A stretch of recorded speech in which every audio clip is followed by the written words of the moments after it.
What's up, Nitro gang? I'm holding two vintage 1/8 scale buggies. This is an original Kyosho turbo Burns dating back to 1989. And this is an early 2000s Offna Ultra MBX, the first ever modern blueprint of the 1/8 scale Nitro buggy. And you're looking at it.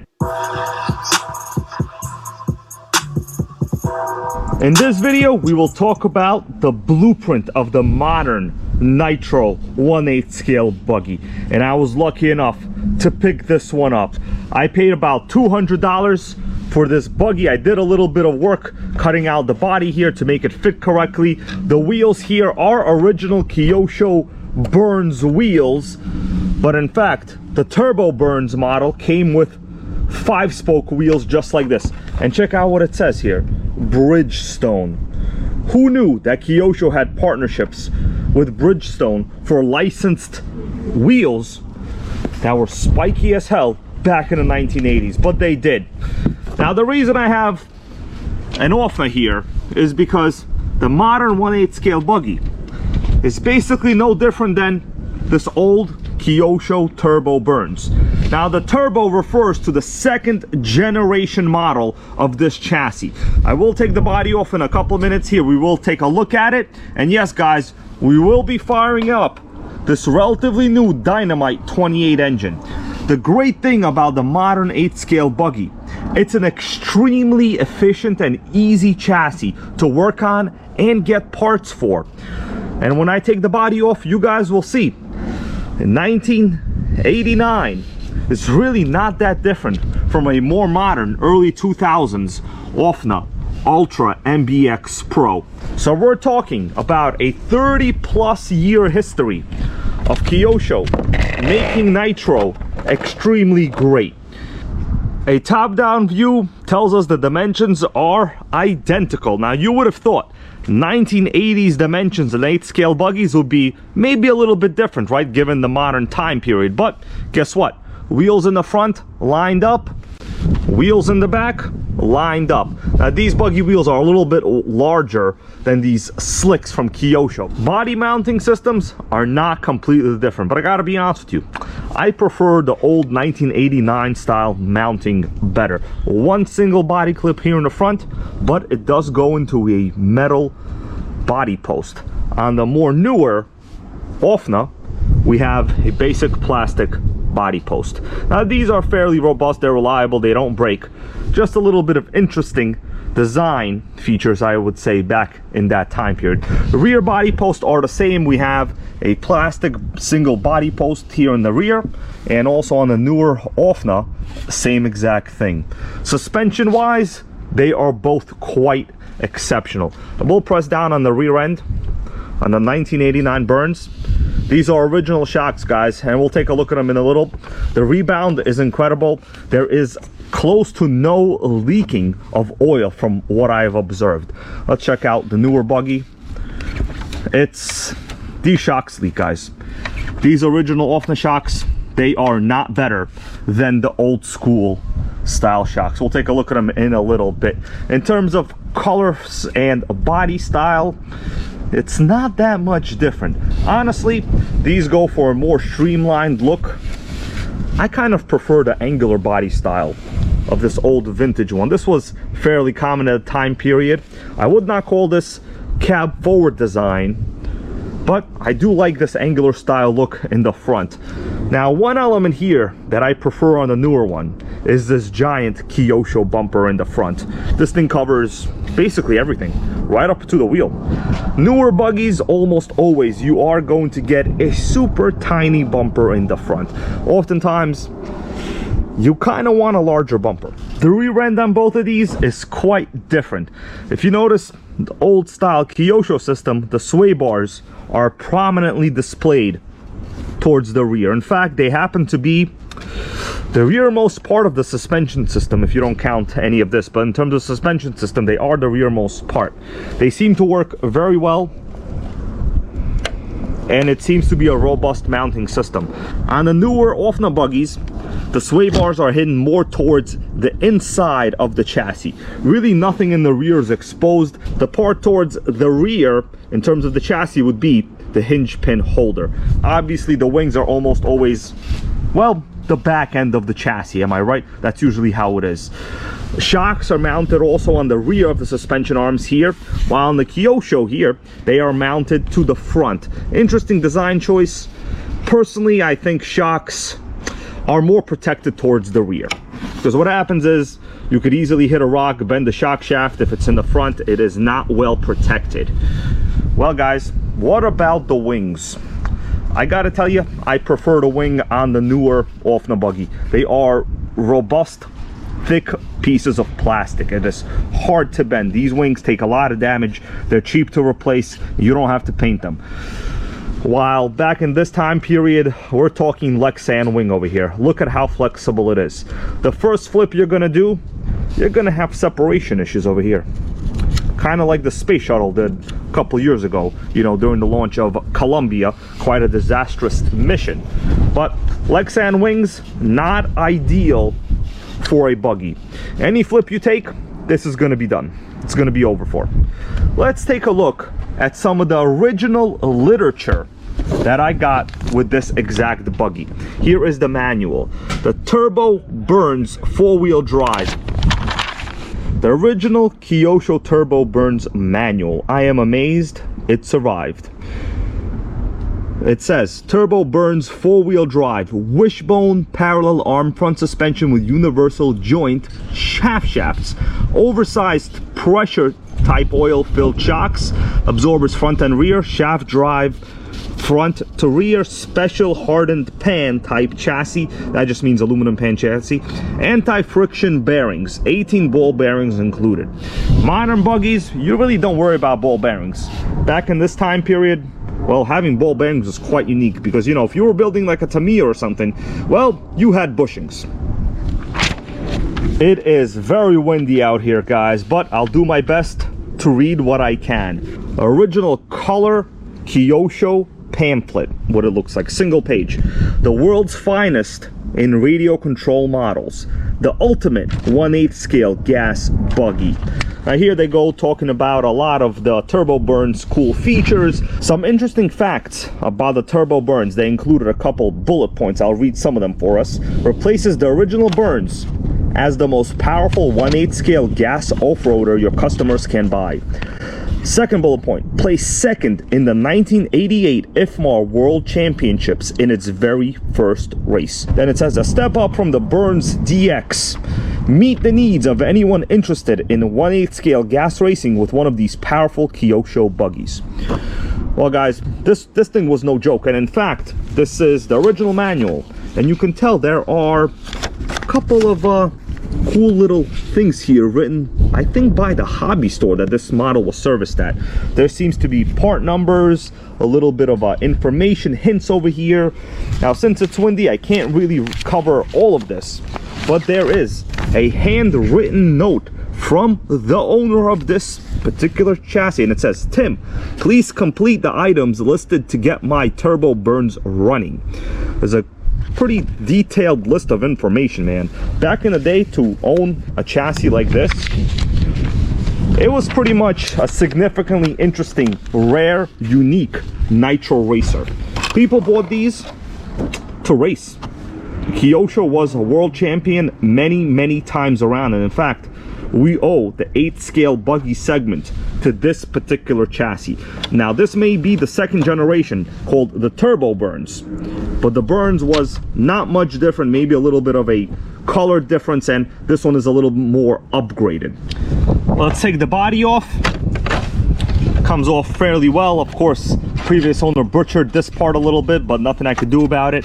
I've done what I can to reinforce it with shoe glue and fiberglass wall repair tape. It seems to work just well. This chassis, it looks kind of familiar, doesn't it? What do you got?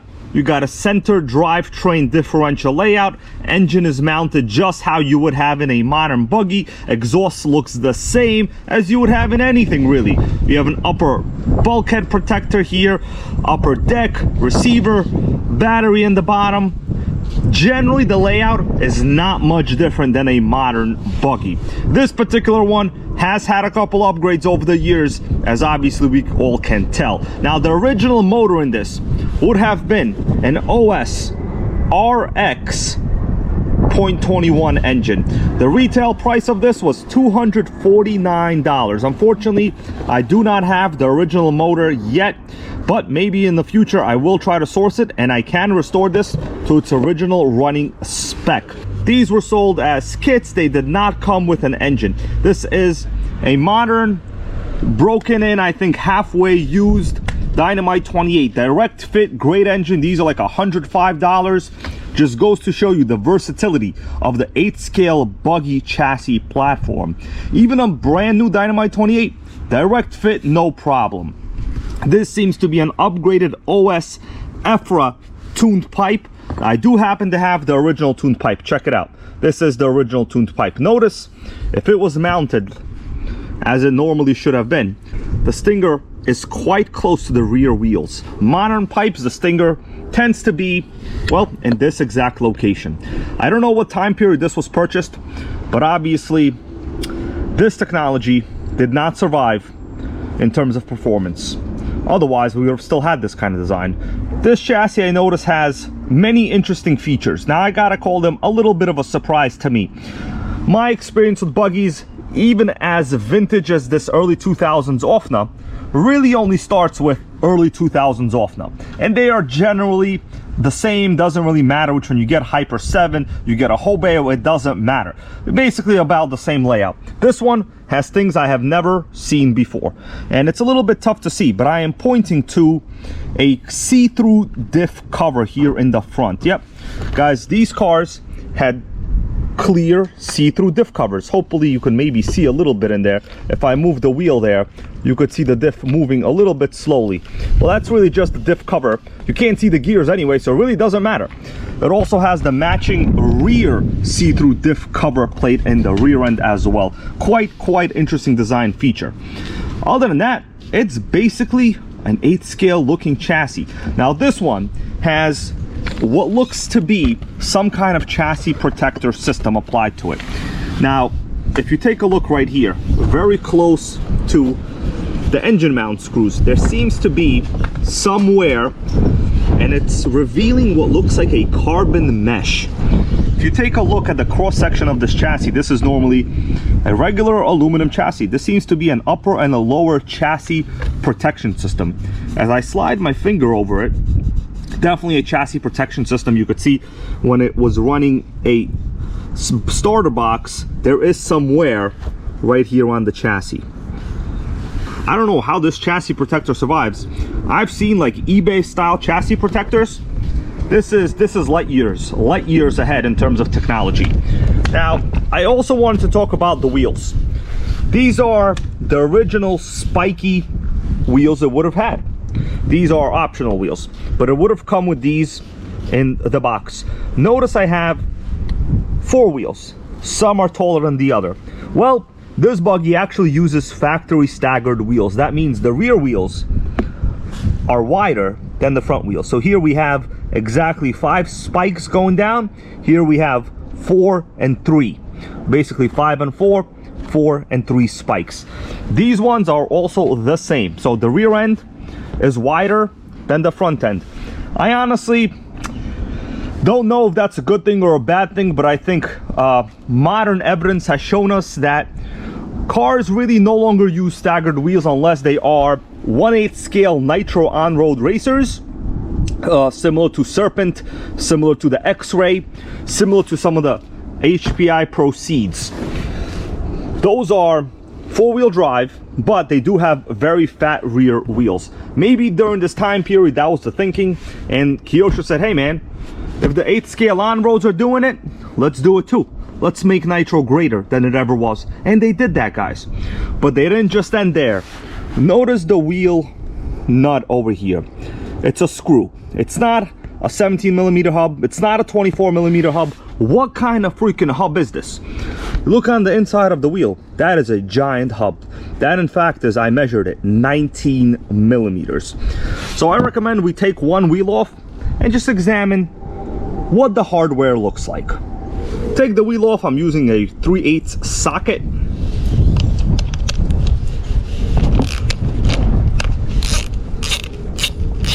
There we go. Seems relatively easy. There's a giant washer here keeping the wheel on. Once you take it out, that's basically the hardware that secures the wheel. Pretty robust metal steering arm, 19mm hub, and if you notice, there is an O-ring here that is keeping the pin, the cross pin, from falling out normally. Quite robust steering mechanism. 8-scale buggies, even during this time period, I could see why this won second place in its first run. This evolved to the Kyosho Inferno, and the Inferno is still around today. You can get the Inferno right now. Now sure, there are the cheaper versions, Inferno Neo 3.0. If you want to pick it up, here's what it looks like right now at A-Main. You could still get the modern heritage of Kyosho as it was in the 1980s today. I also noticed there is extremely limited slop in the steering system. It is just so robust, no slop. It's a beauty. It's a beauty. Let's put the wheel back on. I suggest we fire up the Dynamite 28. Gonna prime it. Hopefully it fires up. If you notice, the fuel tank is not original to this chassis. It is from a 10 scale HSP, so that is not original. It's not good, but it's reliable. Let's prime it.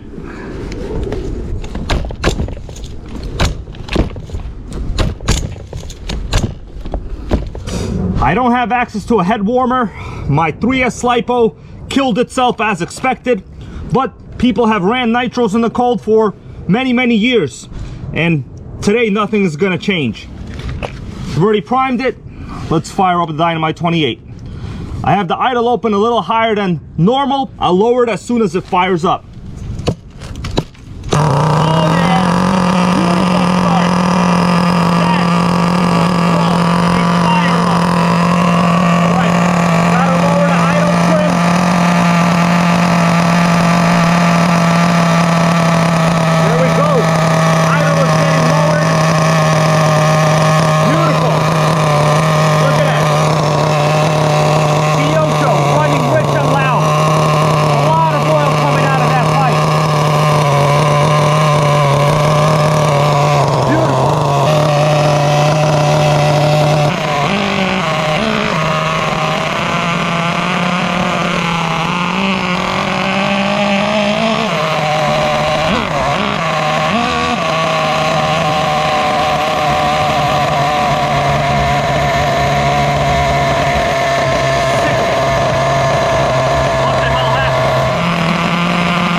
Well, that's it, guys. Ran out of fuel. Ran quite good.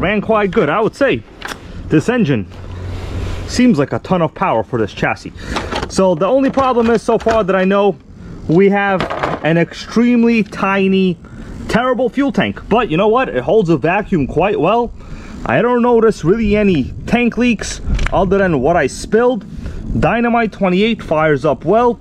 Don't even need to really preheat it. You know what I'm saying? These wheels, they seem to be handling quite good, but there's no foam inside. You know, that's the thing.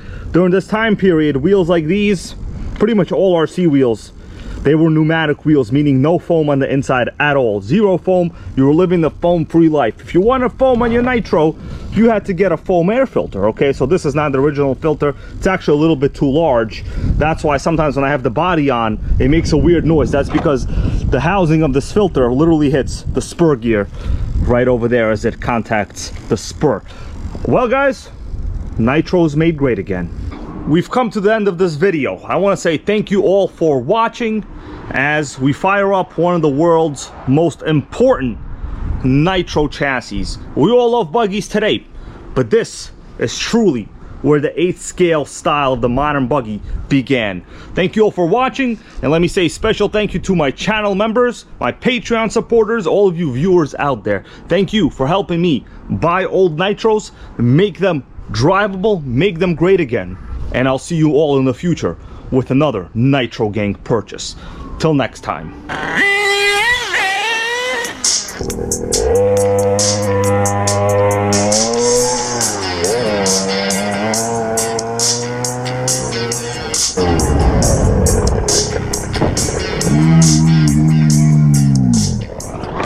Today, I'm telling you guys some important news.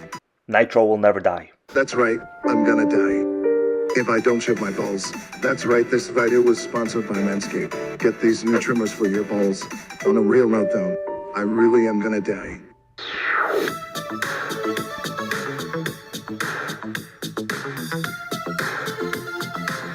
Nitro World Order. Nitro World Order.